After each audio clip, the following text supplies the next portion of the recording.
naji wani a ɗakin Ka'aba yana addu'a yana ya Allah a bayyane yana ta ya Allah duk wanda ke da hannu wajen wannan abin da ke faruwa a Najeriya Allah kai saukin kama shi Allah ka wulakanta shi wanda yake da ikon ya bada shawara ya bada Allah ka tsine mishi muka zo muka ce amin ya bawan Allah dubban yan Najeriya da kuka tura su muku addu'a sun tsine muku albarka ambassador jira taku yanzu kana zancen a sa takunkumi mu yo Niger tsoron takunkumi muke an ce maka kutubu bakon miki ne mu mun jima takunkumi Faransa wanda ta sa mana ba ka iya sa mana irin shi ba Iranian za a kwasa nan miliyoyin daloli aka kima mu hanya zuwa wurin Iranian din babu asibiti babu lakwar babu abinci muna gararan ba sai mun je mun sai da shayi sai mun tura kurar ruwa akwai takunkumin da ya kai wannan ambassador kai wawa ne baka san ba menene takunkumi kai ake sata aje a baka bari sata ta tsaya ka gane wannan hawan da walakancin da kuma mutane sai ya same ka ambassador Allah ba zai kashe ka ba ambassador sai ka koma kana bara muna fata yadda kake neman fitina ga al'ummar duniya ubangiji ya dora maka fitina ya walakantar da kai ambassador Allah ya tsine maka ambassador Allah wargaza ka ambassador Abubakar Allah lalata ka ambassador Abubakar Allah karya ka ambassador Abubakar da duk wani mai tunani irin naka ubangiji ya tsine muku albarka mu mun san a Najeriya ai mun san ƴaƴa masu albarka wanda suka huto suka ce ba su yarda da wannan sharrin da kuke kullawa ba misali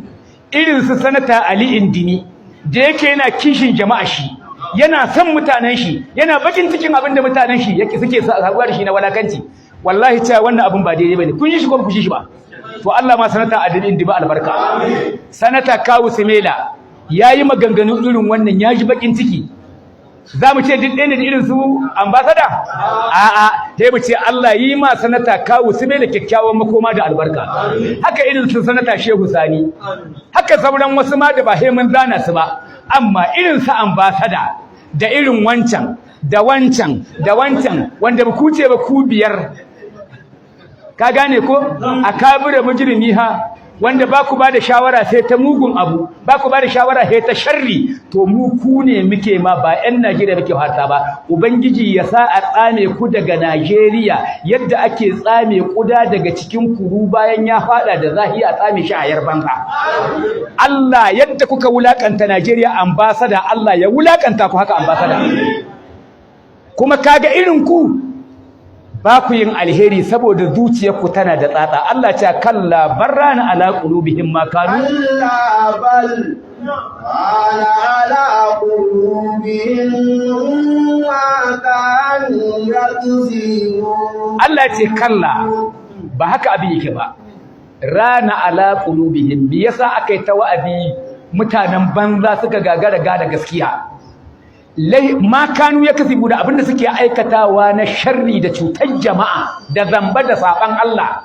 rana ya zama tsatsa akan zukatansu sun rihe zukatan ba sa iya fahimtar gaskiya alheri baya shiga zuciyar tasu khatamallahu ala qulubihim bal daba Allahu alaiha to irin sa ambassador su ne masu irin wannan sufi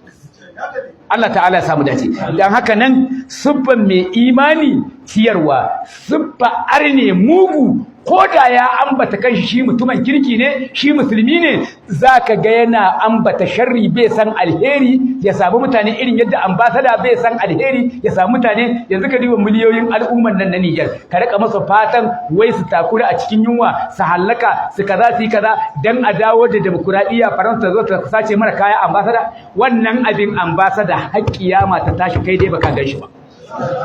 kai bari mu ga muku Faransa nan ta tahi kenan duk wannan makircin da kuke da na Niger da na can da wanda kuke Najeriya wallahi Faransa ta tahi kenan America ta tahi kenan Turai ta tahi kenan yadda muke daman duniya ba fe da keke bace fe da belo yau in kana kasa gobe dole kana sama sai dai in belo bai bata ko to duniyan nan ba a yi ta da wani ba to yau rana Afirka ta yi sama ta yi yanzu ku dole ku koma kasa da yan demokradiya da uwayenku kun yi kasa haka Allah ya tsine muku albarka lokacin ku yayi ko ku yarda daman ba yarda ba za ku yi haka za ku tahi a wulakance banza a banza yanzu kai ka saurari kayahen yada labarai na duniya ka saurari talakawa duk mutumin da ke cewa a Najeriya Allah tsine ma demokradiya da masu yin ta sai ka tara miliyan 260 sai ka ware ɗaya kila da ke yaba wanda ake ɗanɗan mushi. Allah ta'ala samu dace. Da haka Allah ke cewa ku ciyar, ku yi imani, ku ciyar daga abin da dukiyar da Allah sanya ku mi a cikin ta mustakhlifina fi. Lokaci yayi ko?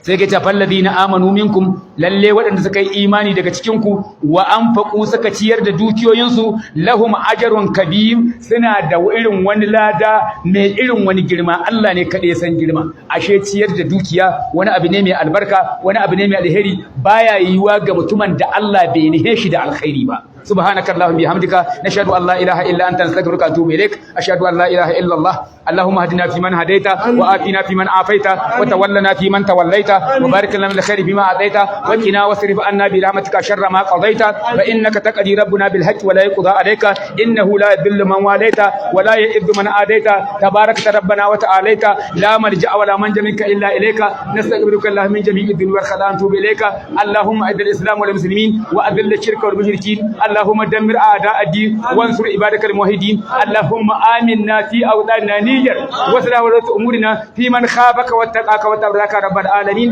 اللهم تقبل دعاءنا واغفر خطيئاتنا ونسالك الهدى من الجنه سبحانك اللهم بحمدك نشهد ان لا اله الا انت نستغفرك ونتوب اليك سبحان ربك رب العزه عما يصفون وسلام على المرسلين والحمد لله رب العالمين.